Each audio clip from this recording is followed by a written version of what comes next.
The glass shattered against the marble floor before Grace even understood what had happened. She stood frozen behind the counter of the small trattoria, her hands still trembling from the tray she had just dropped, and every eye in the restaurant turned toward the corner table where Don Anthony Marino sat like a king surveying a kingdom that feared him. He had not raised his voice. He had not needed to. A single sharp word from him, spoken in a language none of the other diners recognized, had been enough to make her stumble. Grace had worked at the trattoria for almost a year, long enough to know that Don Anthony was not a man to be crossed. He owned half the buildings on the street, and the other half owed him favors they could never repay. His presence alone changed the air in a room. Waiters moved faster when he arrived. Cooks checked their dishes twice. Even the owner, a proud man named Henry who had built the restaurant from nothing, greeted him with a nervous smile and a slight bow of the head. That evening the trattoria was fuller than usual. A warm breeze drifted in from the open windows, carrying the scent of lemon trees from the courtyard outside. Soft candlelight flickered on white tablecloths, and the low hum of conversation filled the room. Grace moved between tables with practiced grace, balancing plates, refilling glasses, offering polite smiles to strangers who barely looked at her twice. She liked the rhythm of the work. It gave her something to focus on, something that did not require her to think about the past she had left behind in the mountains. When she approached Don Anthony's table to take his order, she did not expect anything unusual. She had served him before, always with quiet efficiency, always careful not to draw attention to herself. He was flanked, as always, by two men who rarely spoke and never smiled. One was tall and broad, with a scar above his eyebrow that Grace had learned not to ask about. The other was younger, sharp-eyed, constantly scanning the room as though danger might walk through the door at any moment. Don Anthony looked up at her with the kind of expression that made most people shrink. He studied her for a long moment, the way a man studies something he has decided is beneath him, and then he spoke. The words that came out of his mouth were not in the common language of the region. They were old, rough, carved from a dialect that had nearly vanished from the world, spoken only in a scattering of villages high in the mountains where few outsiders ever traveled.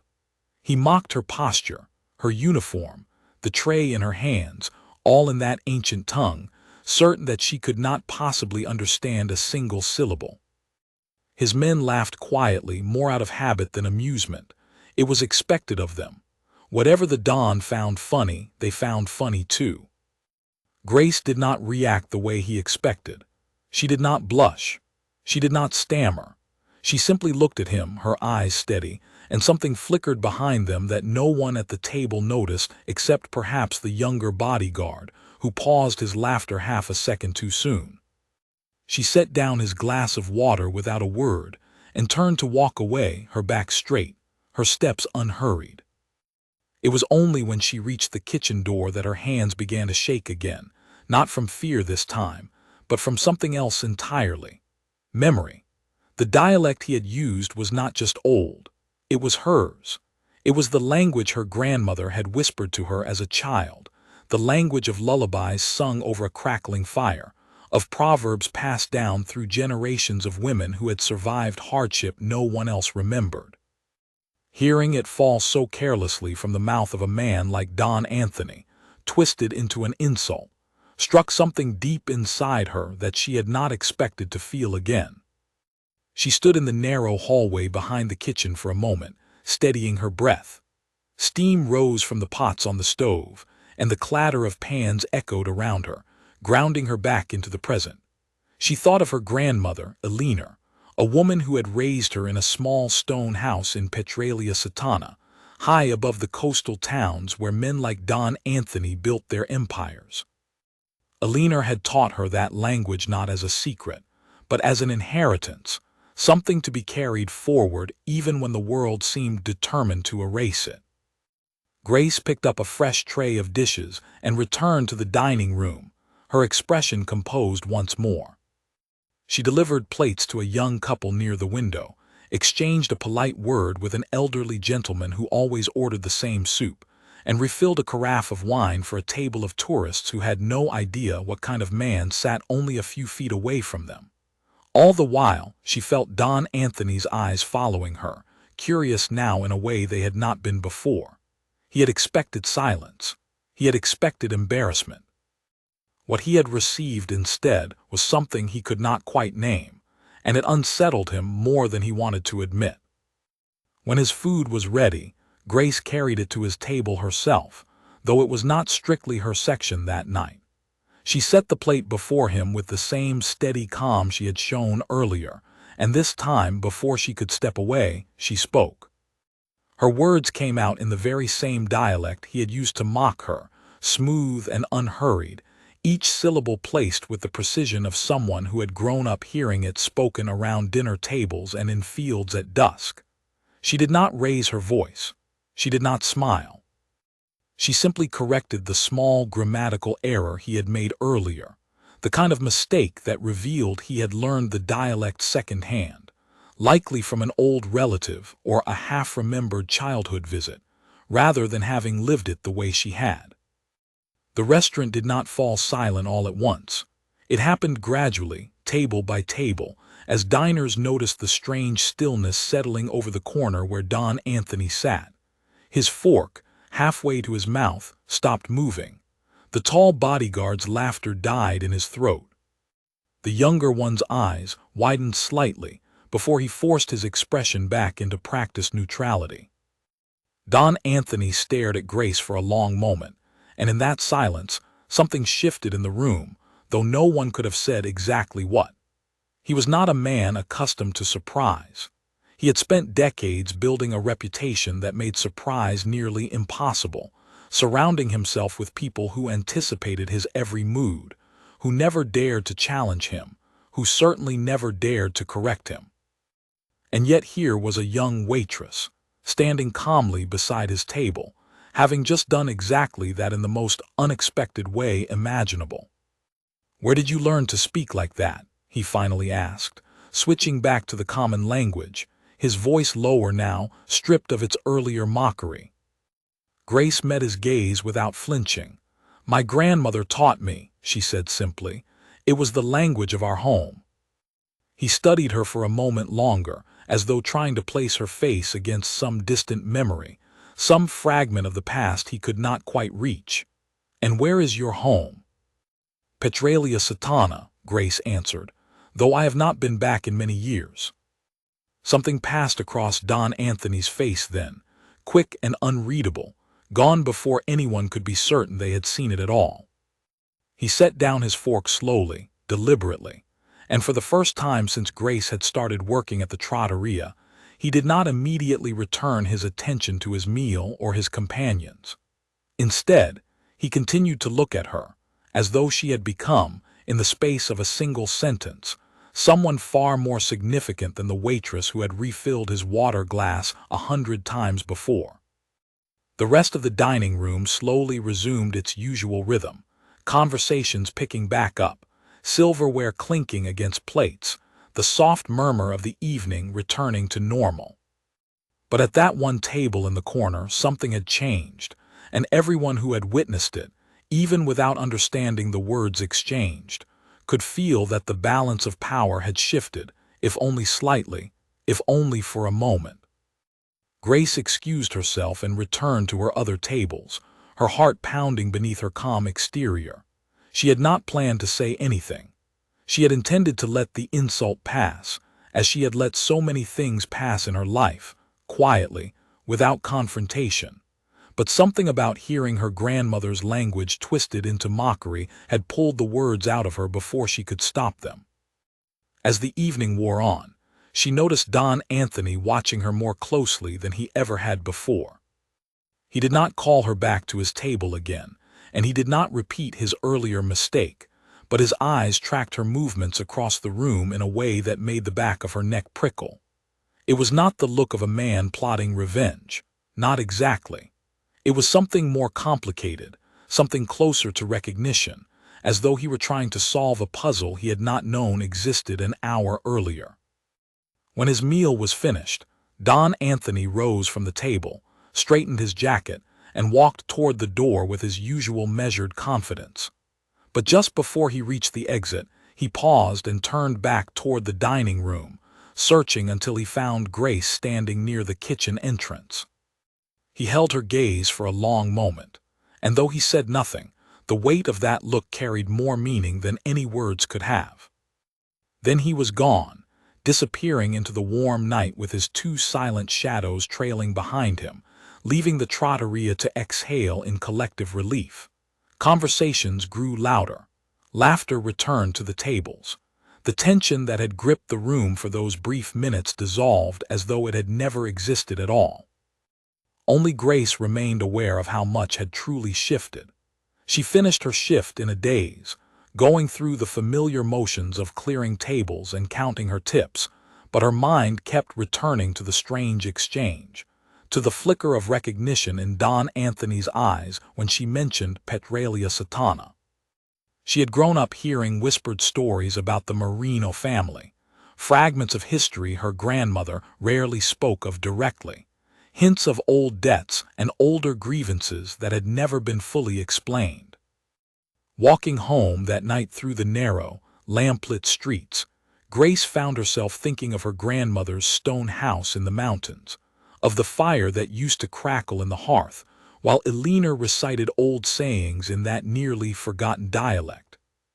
She had not thought of those evenings in years, had not allowed herself to, because remembering them also meant remembering everything that had gone wrong afterward, the reasons her grandmother had grown quiet whenever certain names were mentioned, the reasons Grace herself had eventually left the mountains for the city, searching for a life that did not carry the weight of unanswered questions.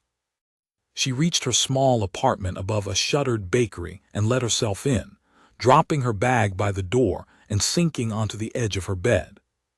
Through the thin window, she could see the lights of the city stretching out below, and somewhere among them, she knew, Don Anthony Marino was returning to whatever grand house he called home, carrying with him the same unanswered questions that now kept her awake. She did not know, not yet, how deeply their two lives were about to become tangled together, how a single sharp reply in an old, dying language was about to unravel secrets that had been buried for decades. All she knew, lying there in the darkness with her heart still racing, was that something had begun that evening, something she could not take back, and something that would not let either of them rest until it reached its conclusion. Outside, the city continued its restless hum, indifferent to the quiet storm that had just been set into motion inside a small trattoria on a warm, ordinary evening. But for Grace, and for Don Anthony, nothing about that evening had been ordinary at all, and both of them, in their own separate ways, understood that their paths would cross again, and soon. She thought about calling her grandmother that night, dialing the familiar number and hearing that steady, weathered voice on the other end, but something held her back. It felt too soon, too raw, and she was not yet certain what questions she wanted to ask, or whether she was ready for the answers. Instead, she lay awake for a long while, replaying the moment again and again in her mind, the way his fork had frozen midair, the way the entire restaurant had seemed to hold its breath, the way his eyes had lingered on her face as though searching for someone else entirely.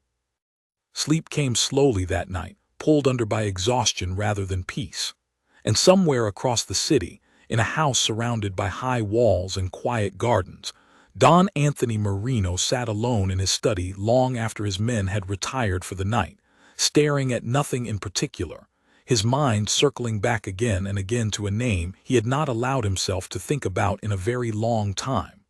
Petralia Satana, the mountains.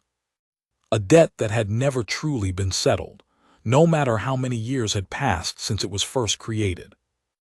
Neither of them could have guessed, as they each lay awake in their separate corners of the city, how far the echoes of that evening would travel, or how much of the past was about to resurface because of a few words spoken in a language that was supposed to have been forgotten. Grace did not sleep well, and when morning finally arrived, she found herself staring at the ceiling of her small apartment, replaying the previous night over and over in her mind. She had spoken words she never intended to speak, and now there was no way to take them back. She rose slowly, made a cup of coffee she barely touched, and dressed for her shift with hands that felt strangely unsteady, as though her body already sensed that the day ahead would not be an ordinary one. The trattoria opened at 11, but Grace arrived early, hoping the quiet hour before the first customers would settle her nerves. Henry, the owner, was already there, arranging fresh flowers on the tables and humming quietly to himself. He glanced up when she walked in and offered his usual friendly nod, unaware of everything that had happened the night before. Grace was grateful for his ignorance. It gave her a small pocket of normalcy to hold on to. The lunch service passed uneventfully, filled with familiar faces and familiar orders. Grace found comfort in the routine, in the simple rhythm of taking plates from the kitchen and delivering them to waiting tables. For a few hours, she almost managed to forget about Don Anthony Marino entirely. Almost. It was nearing 4 in the afternoon, during the quiet lull between lunch and dinner, when the bell above the trattoria's door rang, and a man stepped inside. Grace recognized him immediately as the younger of Don Anthony's 2 bodyguards, the sharp-eyed one who had stopped laughing half a second too soon the previous evening. He scanned the nearly empty dining room until his gaze landed on her, and then he approached with a calm, businesslike expression. "The Don would like to speak with you," he said. "Tonight after your shift, if that is convenient." It was not a request, though he had phrased it as one. Grace understood that much. She glanced toward the kitchen, where Henry was busy reviewing the evening's menu, oblivious to the exchange taking place only a few feet away. "May I ask why?" Grace said, keeping her voice steady. The young man's expression did not change. He did not share his reasons with me.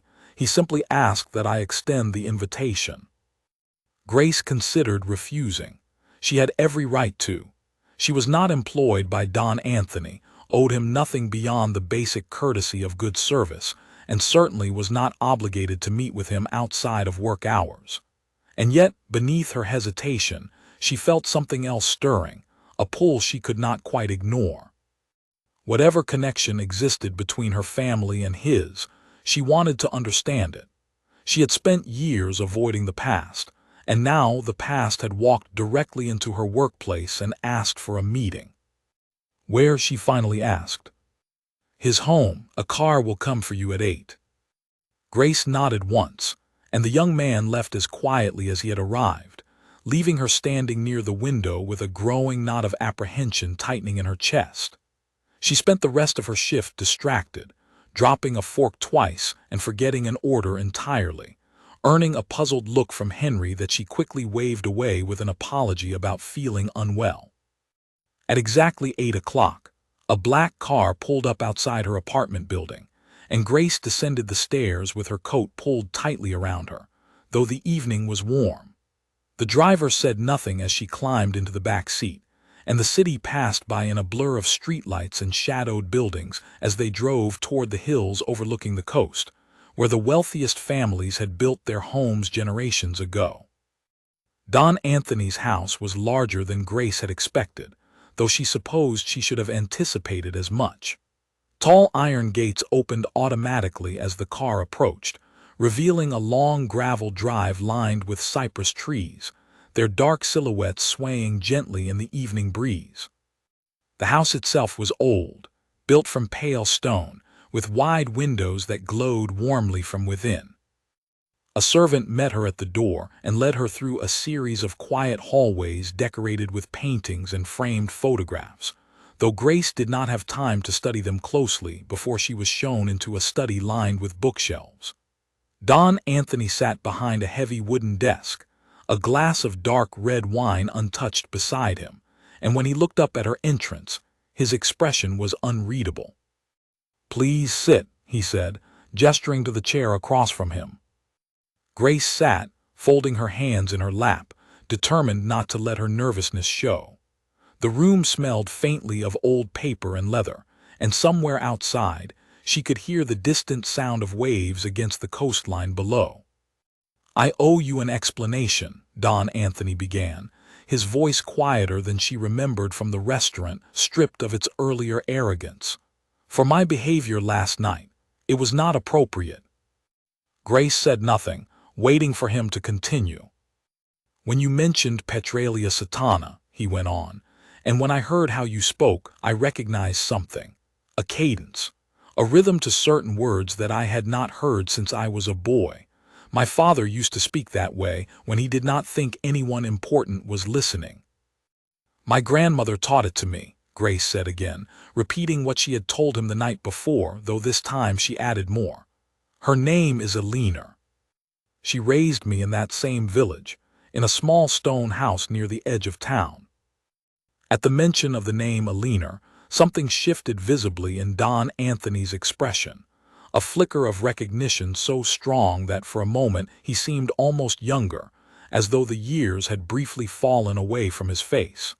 He set down the wine glass he had picked up, his hand not quite steady. "Alina," he repeated softly, testing the name as though it belonged to a memory he had long tried to bury. "Alina, who worked in the Marino household." Grace's breath caught. She had never known the exact details of her grandmother's past, only fragments, hints dropped occasionally in unguarded moments, references to a family she had once served, and a departure that had clearly left scars neither of them ever fully discussed. "She worked for your family," Grace said slowly, piecing together the connection even as she spoke it aloud. "You knew her." "I did," Don Anthony admitted. "When I was young, before I understood the weight of my own family's name, Alina was the one who cared for me most days. My mother was often occupied with other matters. Alina cooked for me, taught me songs, corrected my manners more times than I care to admit." A faint, almost involuntary smile crossed his face before it faded just as quickly, replaced by something heavier. "And then one day she was simply gone. No explanation, no farewell. My father told me she had chosen to leave, but even as a boy I sensed there was more to the story than that." Grace's heart pounded as old questions she had carried her entire life began to find shape and substance in the words of a man she had known for less than a day. "She never told me why she left," Grace admitted. "Only that something happened here, something she could not forgive, and that she never wanted to return." Don Anthony rose from his chair and walked slowly to the window, looking out over the dark garden below, his back to Grace for a long moment. "There were things done in this family, generations ago, that were never spoken of openly," he said finally. "My father was not a gentle man. He made decisions that served his own interests, regardless of who was harmed in the process. I did not understand the full extent of it until much later, long after Alina had already disappeared from our lives." "What happened?" Grace asked, her voice barely above a whisper. Don Anthony turned back to face her, and for the first time since she had met him, he looked genuinely uncertain, a man weighing how much truth he was willing to share. "I do not know all the details myself," he admitted. "Only fragments, pieced together over the years from things I overheard, documents I found long after my father had passed, conversations that were never meant for my ears. But I know enough to understand that your grandmother did not leave willingly. She was made to leave."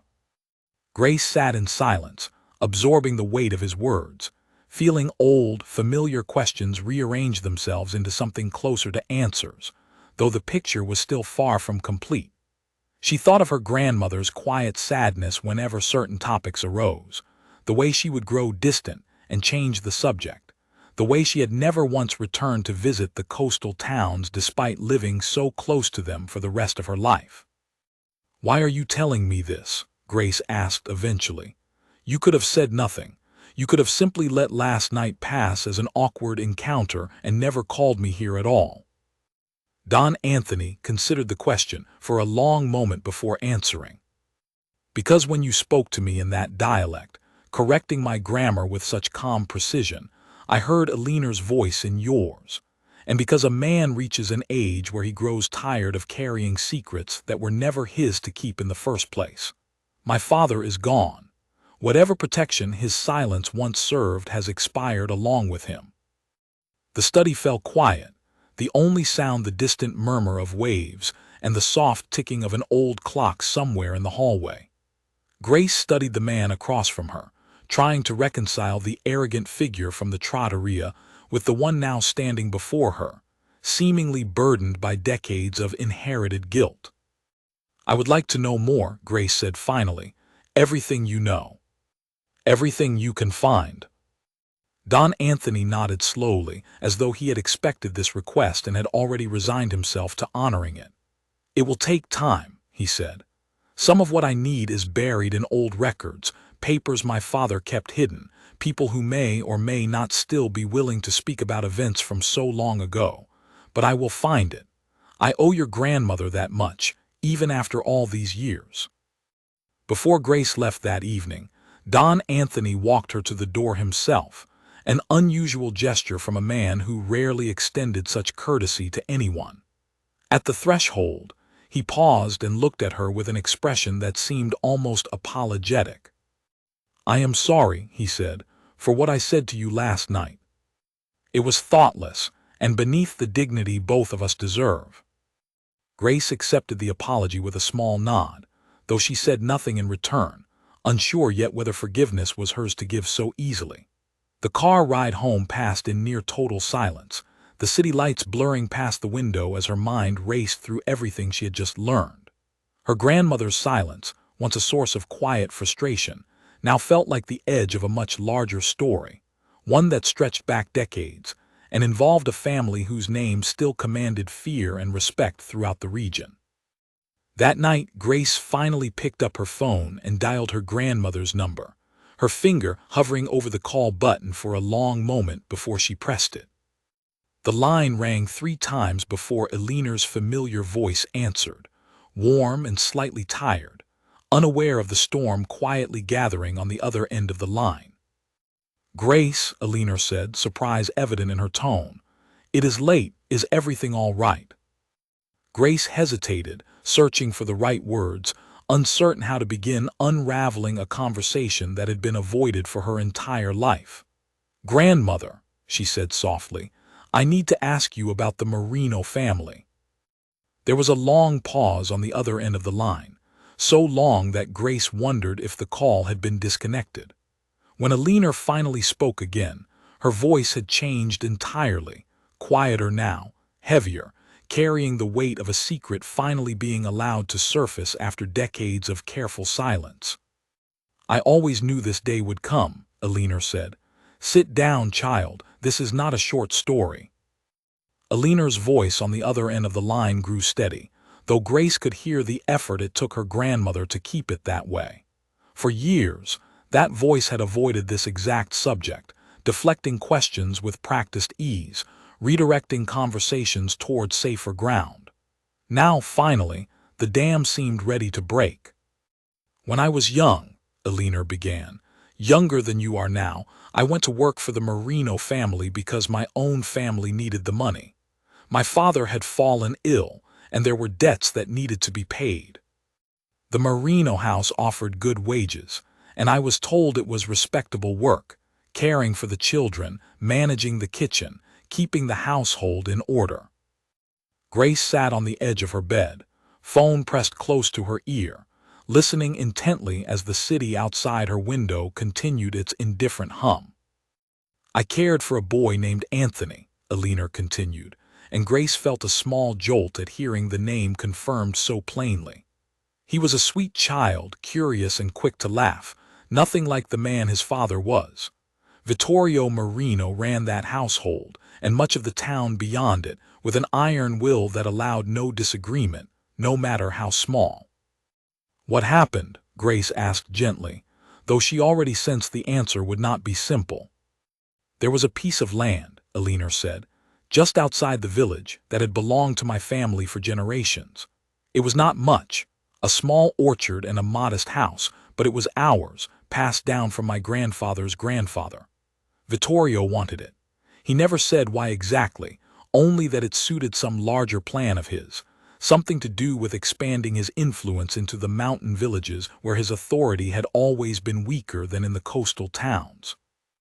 Grace closed her eyes, already sensing where the story was heading, though she let her grandmother continue without interruption. My father refused to sell, Elinor said. He was a proud man and that land meant everything to him. Vittorio did not take refusal well. Within weeks, strange things began happening. Debts my father did not remember incurring suddenly appeared, demanding payment. Business relationships he had relied upon for years quietly dissolved. It became clear, though no one ever said it directly, that Vittorio was applying pressure through every channel available to him. "And you were working in his house the entire time," Grace said softly, understanding now the terrible position her grandmother must have been in. "I was," Elinor confirmed, her voice tightening. "I did not know at first the full extent of what was happening to my own family. I was young, and I was careful to keep my work separate from my personal life, as one learns to do in such situations. But eventually, I overheard conversations I was never meant to hear. I learned exactly what Vittorio intended, and I understood that my presence in his household had likely made it easier for him to track my family's vulnerabilities." Grace felt a chill settle over her despite the warmth of the evening. "What did you do?" "I confronted him," Elinor said, and even now, decades later, there was a note of quiet defiance in her voice. "I was young and perhaps foolish, but I could not stand by and watch my family lose everything while I served tea in his sitting room. I told him what I thought of his methods in words I am not proud of, though I do not regret having spoken them." "What happened after that?" "He dismissed me immediately, of course. No explanation given to the household, no severance, nothing beyond a curt order to leave the property before nightfall. But that was the smaller consequence. Within a month, my family had lost the orchard entirely, forced to sell under circumstances that left us with almost nothing. My father's health, already fragile, worsened under the strain. He passed away less than a year later, and my mother followed not long after, worn down by grief and hardship." Grace's chest tightened as she listened, finally understanding the source of the sadness that had always lingered beneath her grandmother's otherwise strong exterior. "I am so sorry," she whispered. "It was a long time ago," Elinor said, though her tone suggested the wound had never fully healed, only scarred over with the passage of years. "I moved to Petralia Satana afterward, started a new life, eventually raised your mother, and then you, far from the coast and everything associated with the Marino name. I never spoke of it because I did not want that bitterness to become part of your inheritance as well." Grace absorbed the story in silence for a long moment, the pieces of her grandmother's quiet sorrow finally arranging themselves into a complete and painful picture. "I met him," she finally admitted. "Anthony. He owns the restaurant where I work, or rather, he has significant influence over the area. Last night, he insulted me in the old dialect, not knowing I would understand every word." Elinor drew in a sharp breath. "And what did you do?" "I answered him back in the same dialect. I corrected his grammar." A faint, unexpected smile touched Grace's lips despite the heaviness of the conversation. He was speechless. Despite everything, Elinor let out a small, surprised laugh, the sound carrying decades of buried tension along with it. "That sounds exactly like something I would have done, once, before life taught me to be more careful." "He wants to make things right," Grace said. "He told me he did not know the full truth until after his father had passed, and that he intends to find out everything and correct what was done." Elinor was quiet for a long moment. "Be careful, Grace. The Marino name carries weight, but it also carries danger. Kindness from a man like that can be genuine, or it can be another kind of leverage. I do not say this to frighten you, only to ask that you protect yourself as you move forward." Grace promised her grandmother she would be cautious, and after a long conversation filled with more details, more memories finally allowed to surface after decades of silence, The call ended with both women feeling lighter and heavier all at once, as though a burden long carried alone had finally been shared.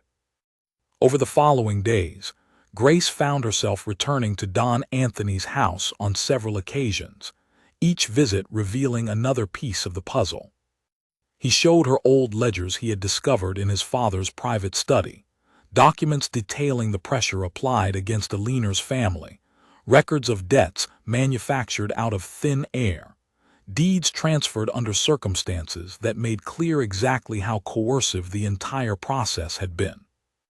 "My father was thorough," Don Anthony said grimly during one such visit, sliding a folder of yellowed papers across his desk toward her. "He documented everything, perhaps out of arrogance, perhaps because he never imagined anyone would dare question his methods. It has made confirming the truth easier, though it does not make reading it any less difficult." Grace studied the documents carefully, recognizing her family's name scattered throughout pages of cold, calculated business dealings that had ultimately destroyed her great-grandfather's health and stripped her family of everything they had built. "This is worse than I imagined," she admitted quietly. "I know," Don Anthony said, "and I intend to correct it fully, though I understand that no amount of restitution can erase what your family suffered." As the days passed, Grace found her feelings toward Don Anthony shifting in ways she had not anticipated. The arrogant, mocking man from that first evening seemed increasingly like a mask worn out of necessity, a role inherited along with a name, and an empire he had never fully chosen for himself. Beneath that mask, she began to glimpse someone genuinely troubled by the weight of his family's history, someone determined to untangle decades of wrongdoing, even if it meant confronting uncomfortable truths about his own father. Yet even as trust began cautiously building between them, Grace could not ignore the whispers that followed Don Anthony wherever he went, the wary glances from his own employees, the careful way people in town avoided crossing his path unnecessarily. Whatever good intentions he now carried, the world around him had not forgotten who he truly was, or what his family name still represented to those who feared it. One afternoon, as Grace left his house after another long conversation filled with old documents and difficult truths, she noticed a car parked across the street that she did not recognize, its occupant watching the Marino estate with an attention that felt distinctly deliberate. She mentioned it to no one at first, dismissing it as simple paranoia brought on by the emotional weight of everything she had recently learned. But the feeling of being watched lingered, following her home that evening and settling uneasily into her thoughts as she tried, unsuccessfully, to fall asleep. She did not yet know that her involvement with Don Anthony Marino, however well-intentioned, had already begun attracting attention from people who had their own reasons for wanting the old family secrets to remain buried, and that the quiet reckoning taking shape between her and Don Anthony was about to become far more complicated than either of them had anticipated. The car outside the Marino estate returned 3 more times over the following week, always parked at a careful distance, always gone before Grace could get close enough to see the driver clearly. She mentioned it eventually to Don Anthony, who listened with a grave expression that told her the sighting concerned him more than he initially let on.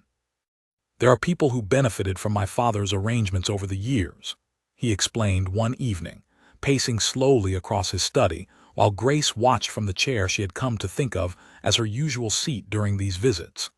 "Business partners, associates, men who profited from land and property acquired the same way your family's orchard was taken. If word spreads that I intend to correct these old wrongs, some of them may see it as a threat to their own interests." "You think someone is watching me because of what we are doing," Grace said, the realization settling uneasily in her stomach.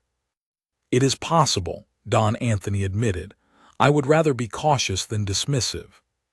I will arrange for someone to look after your safety, quietly, without drawing unnecessary attention." Grace wanted to protest, wanted to insist she could take care of herself, but something in his tone told her this was not a matter open for negotiation, at least not from his perspective. She agreed, reluctantly, understanding that whatever she had stumbled into now extended far beyond a simple family history lesson. Over the following weeks, Don Anthony worked methodically to untangle the decades-old injustice done to Aliner's family.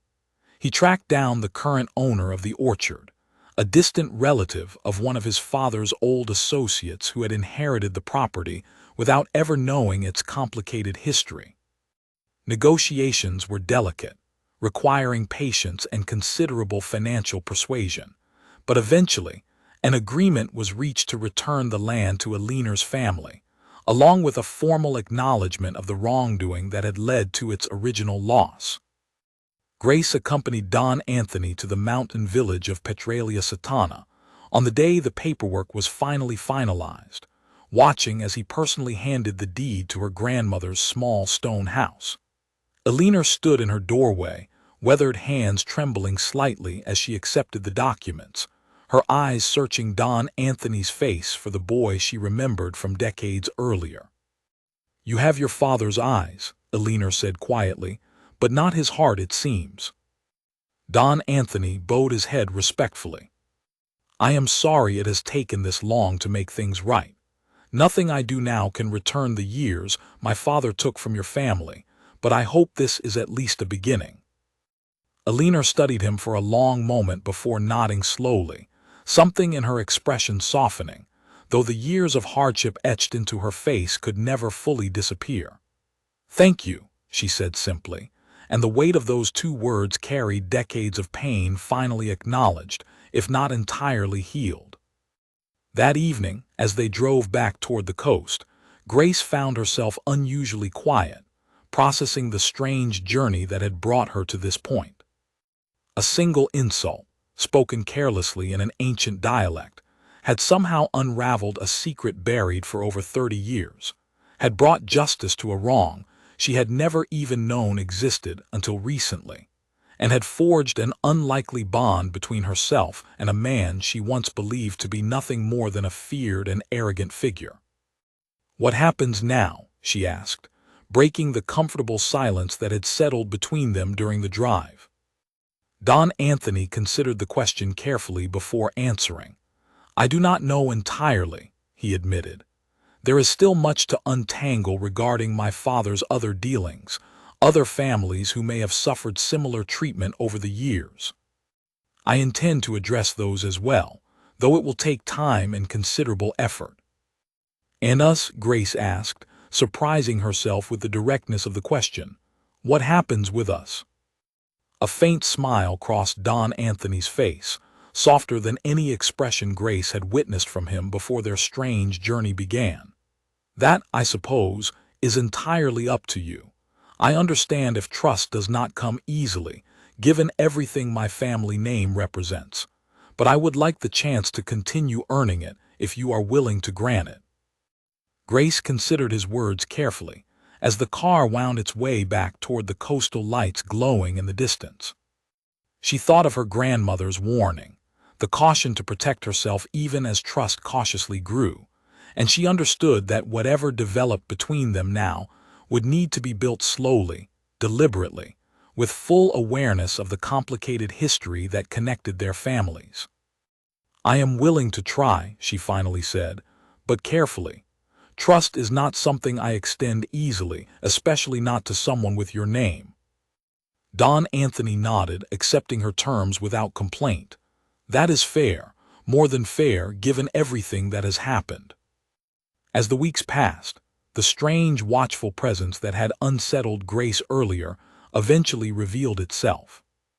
During a quiet afternoon at the trattoria, a man she did not recognize approached her table while she was on her break, his expression carrying a mixture of caution and calculation.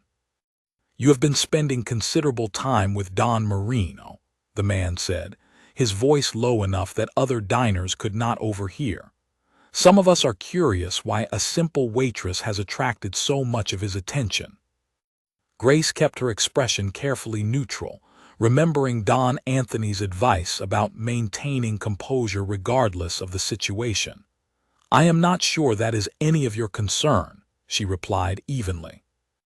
The man's smile did not reach his eyes. "Perhaps not, but you should understand that stirring up old history can be dangerous, especially history that certain people would prefer remained buried. Consider this a friendly warning, nothing more."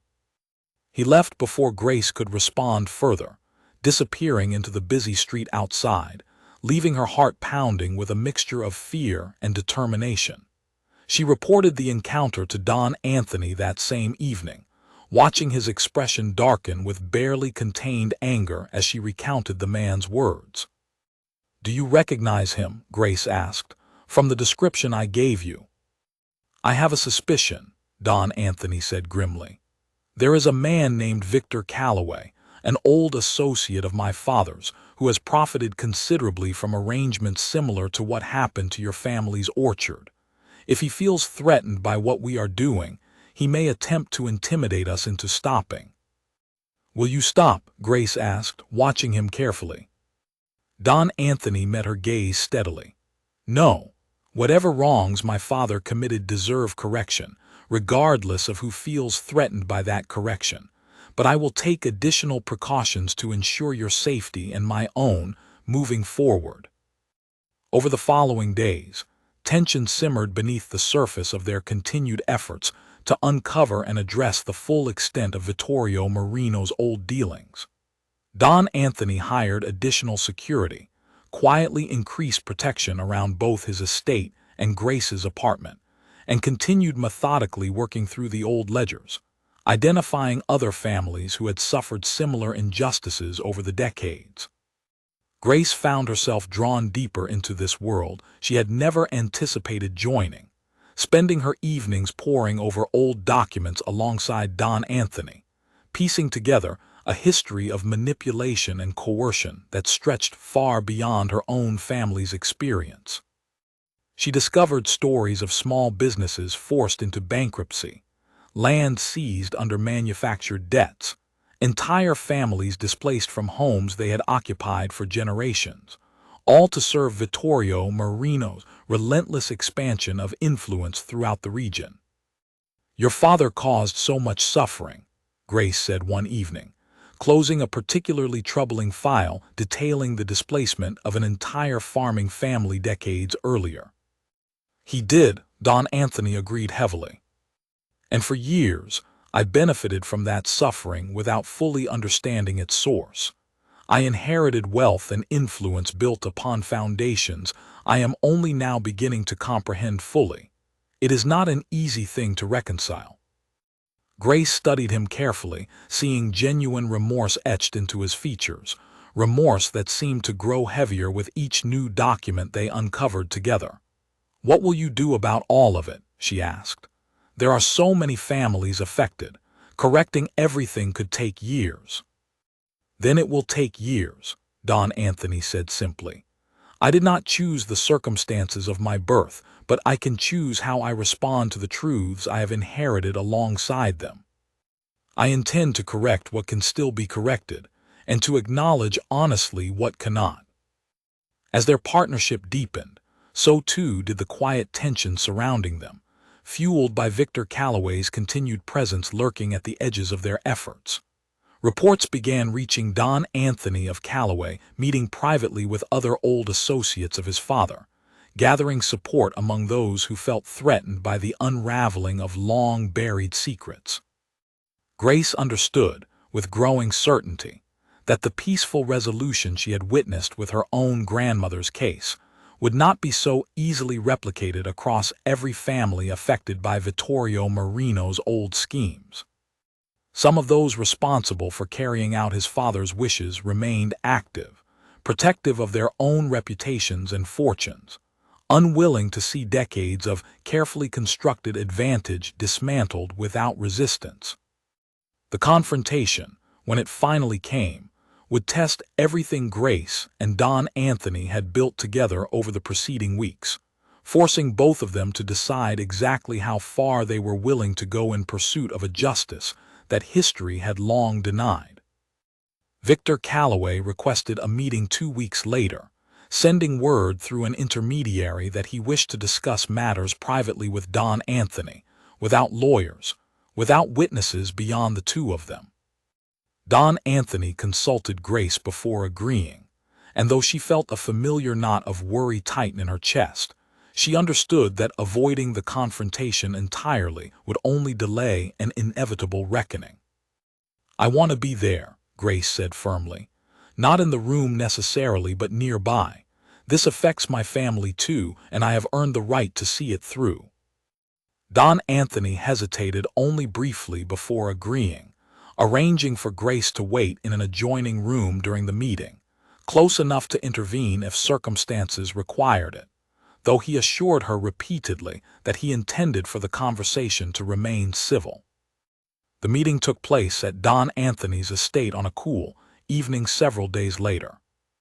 Victor Calloway arrived alone, as agreed, a tall man with silver hair and calculating eyes that missed nothing as he surveyed the study where Don Anthony waited.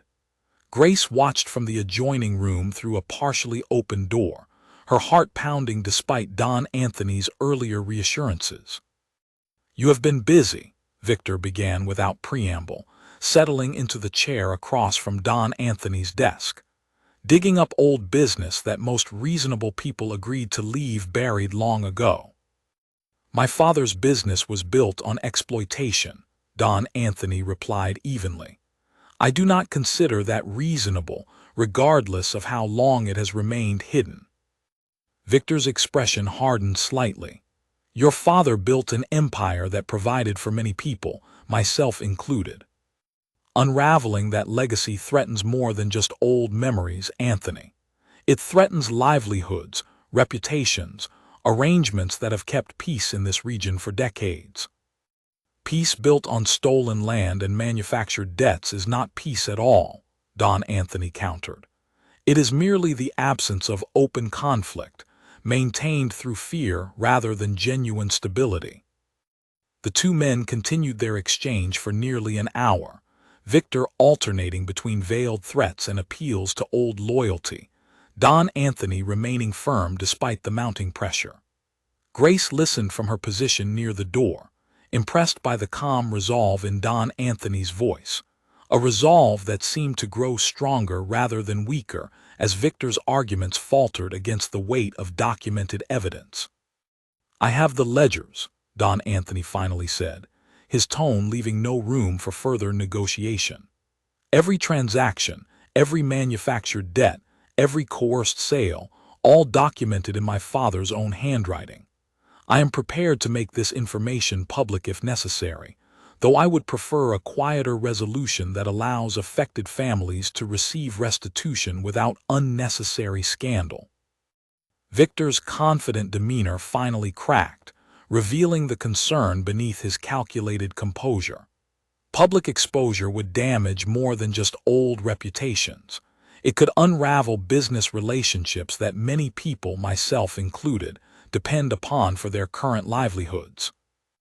"Then I suggest cooperation," Don Anthony said. "Quiet restitution, handled privately, allows everyone involved to move forward without the damage that public exposure would inevitably cause.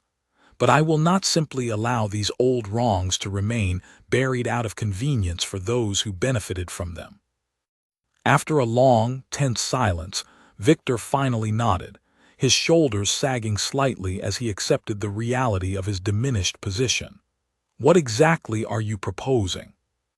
Don Anthony outlined his plan carefully, a systematic process of identifying affected families, offering fair compensation and restitution where possible, all conducted quietly and without unnecessary publicity that might otherwise damage innocent parties connected to the old arrangements.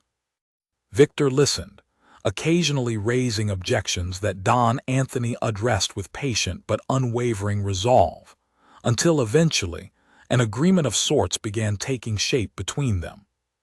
By the time Victor Calloway left the estate that evening, though clearly unhappy with the outcome, he had agreed to cooperate rather than continue his campaign of quiet intimidation.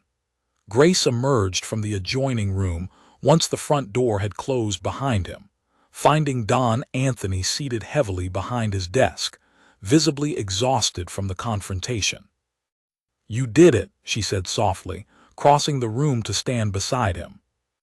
"We did it," he corrected gently. "None of this would have happened without you. Without that single evening, when you answered my careless words with far more wisdom and dignity than I deserved." Grace smiled, the tension of recent weeks finally beginning to ease from her shoulders.